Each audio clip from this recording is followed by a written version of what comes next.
Christina from the Bedford Public Library. This is part 2 of our 4-part planning and journaling series. Today we're going to talk about making goals. When thinking about goals, I think it's always best to do kind of an assessment to see where you want to improve your life, because without knowing where you want to do, your goals may not actually fulfill your life in a meaningful way. There are several different ways to do an assessment of your life, including just thinking about what you're happy with and what you're not happy with. But there are also a couple of tools that you can use. One is called the Level 10 Life. And here you have 10 different areas of your life, and you rate them from 0 to 10 to see just how happy, how satisfied you are with this part of your life. These parts include health, environment, giving, fun, marriage, career, finances, spirituality, development, and relationships. Now, some of these may overlap for you, or some of these may not even be a part of your life. But it is not about whether it is part of your life or not, it's about how satisfied you are with that situation. And this is not something that should be quick. You should think pretty seriously about where you are. And one part that I found that I really would like to work on is giving.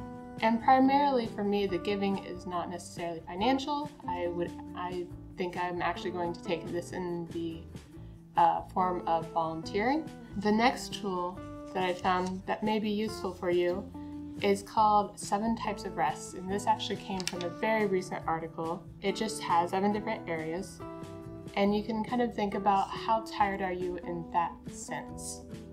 So this includes physical, that can be lack of sleep, but it can also be just a stiffness in your body. There's also mental, which may show up as not being able to turn your brain off and actually relax at night.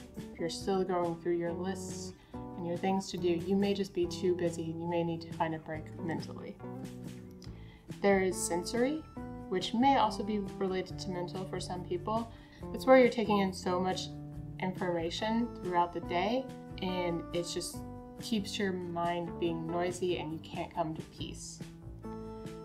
You also may be tired creatively, and that can just be a feeling of being uninspired.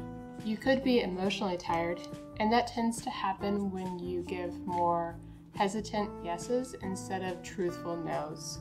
And you may have this if you're more leaning towards people pleasing, and that tends to tie in with the social tiredness of we all have relationships that give us more energy, we all have relationships that wear us down. You can be socially tired if you have a lack of engagement in those reviving relationships. So even if you are talking to a lot of people, even if you are engaging with a lot of people, if you're not doing it with people that revive you and inspire you, you may still feel socially tired. And finally, you may be tired spiritually.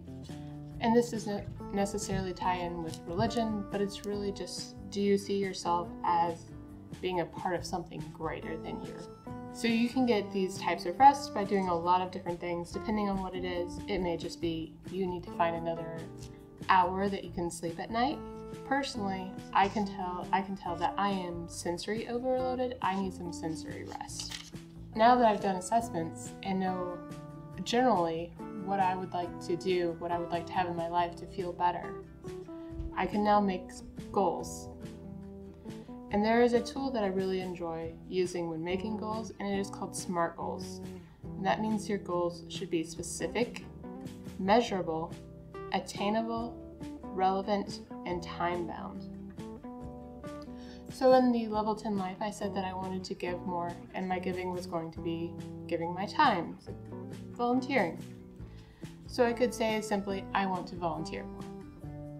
That is a goal, but it is not specific. It is not really measurable. When things aren't measurable, it's hard to see if they are attainable.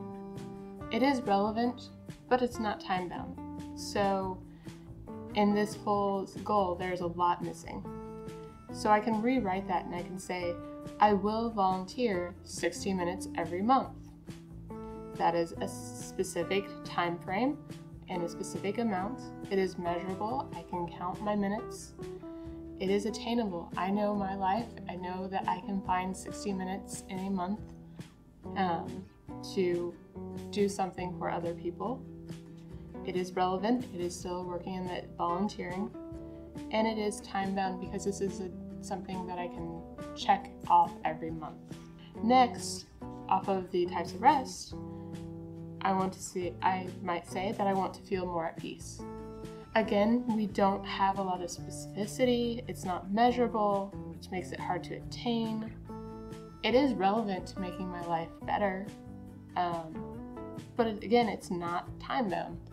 And that makes it very difficult to move forward and have a goal that is actually implementable and something that I can take and make actionable steps towards. So instead, I'm going to rewrite this goal and say, I will sit in quiet contemplation every evening between 9 and 10 for 5 minutes.